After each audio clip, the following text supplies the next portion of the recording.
People who did super secret work. What is something you can share now that you couldn't before?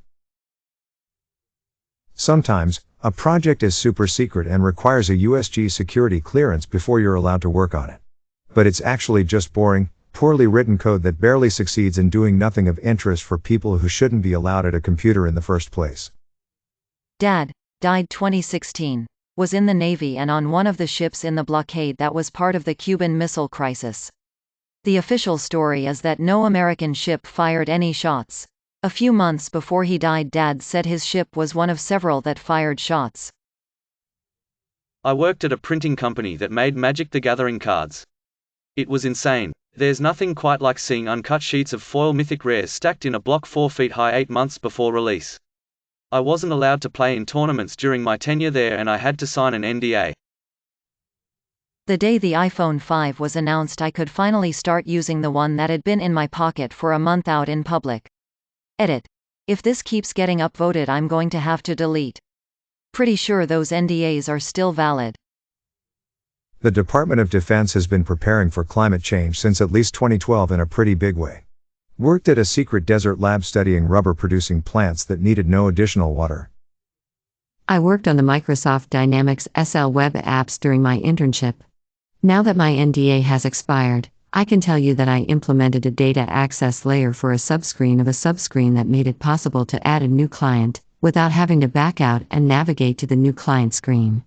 Most secrets, it turns out, are not very interesting. I worked on Star Wars Battlefront 3, the one that never came out. I am allowed to speak about it since 2019. I had a 10-year NDA.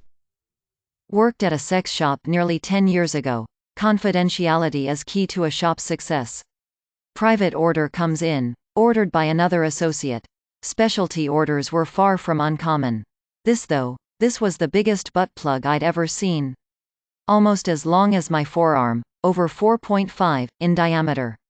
I patiently waited to see who would be picking up this behemoth, this destroyer. A very slender, very short, very nervous, but very kind man picked it up. The monster butt plug, not my jaw, that mentally went crashing to the floor. I still wonder about that guy sometimes, and hope him and his butthole are doing okay. Edit. I usually only get awards when I show my butthole on here. Today, I share award-winning butthole status with the hero of our story. I hope him and his gaping butthole are out there somewhere, on this wholesome day, feeling warm and fuzzy. It's not super secret, but there are colocation facilities where you lease space to run servers and network equipment in buildings made to look as nondescript office buildings to not draw attention to them. The one I most frequently visit, you have to have a special badge from them, pre-arrange a one-time password for each visit that is authenticated between the colo and the customer, and then a dual key access to space where the colo operator has one key and I have the other. If you have a keen eye, you can spot them because they'll usually have generator systems much too large for a typical office building of their size and the NFPA signage on the building. Here's an article on a different type of fake. There's a lot of infrastructure that sort of just hides in plain sight and most people never realize what they're passing. Organizations intentionally leak their secrets, and it's almost always part of a deliberate marketing strategy rather than by rogue actors. The true reason things are kept secret are so that leaks can be controlled and manipulated for maximum effect just prior to official unveiling. People feel special in that they know the secret, and this is exactly what the organization wants. It plays right into their strategy. Intern for a plastic surgeon who is very well known and does work on celebs. They sold their skincare line for hundreds of dollars and touted it as having highly advanced ingredients of the highest quality. They bought most of it from a wholesale retailer who stuck their name on the bottle. Website looked sketchy tbh. Also had 24K gold face masks that were purchased in bundles off of Amazon for cheap. These fancy skincare lines are such a scam. Don't waste your money. As always, not me, but my dad worked for the British military. He told me this story once. Inexactness due to his being deliberately vague and my memory being rotten. He was a sergeant working security with a clearance equivalent to Prime Minister, due to his position. NDA signed and all that. He was stationed in the Midlands in the late 70s, early 80s. The Army were hiring civilian contractors to build tunnels. He told me they would hire one company to build a tunnel a mile one way, another company to build an off branch, a third to fill some the first tunnel in, and so on and so on. Apparently, this was so the army can get from one place to another without using surface roads. The multiple different companies used was to do with not having anyone, other than the army, having an accurate map of the tunnel system. TLDR. My ex-army father claims there are miles upon miles of tunnels under the UK built by and maintained by the army in case of national emergency. Fire sprinkler tech here. The amount of lab mice Cambridge laboratories use is insane. Walls on walls of mice being worked on. Also, we had more security going in there than the airport. People were worried about eco-terrorists there.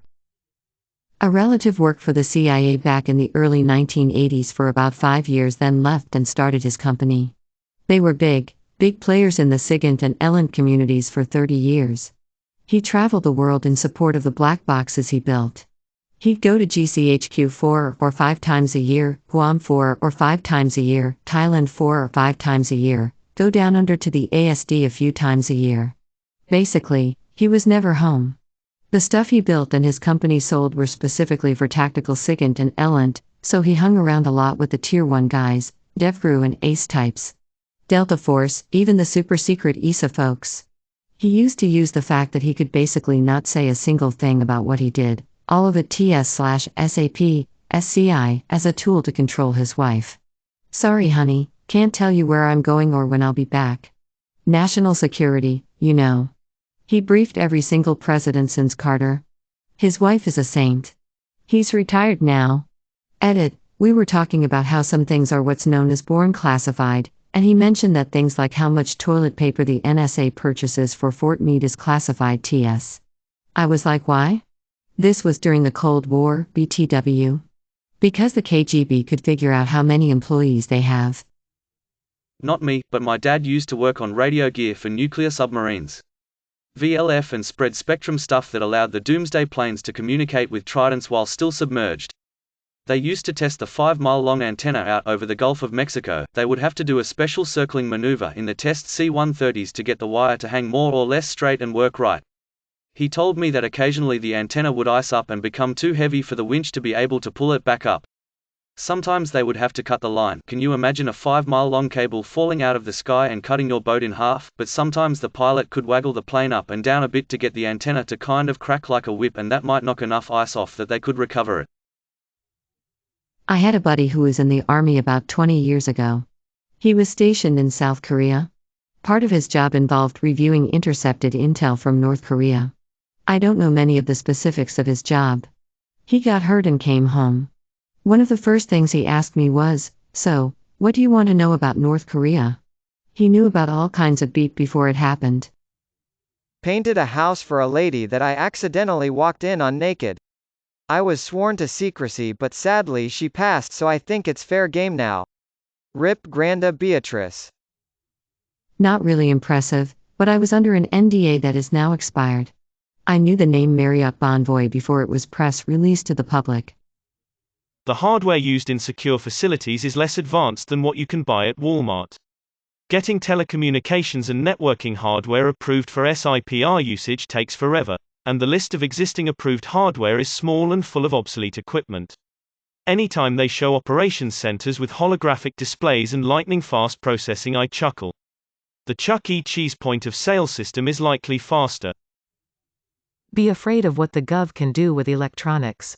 But you already were, so that doesn't help. May your day be filled with joy and happiness.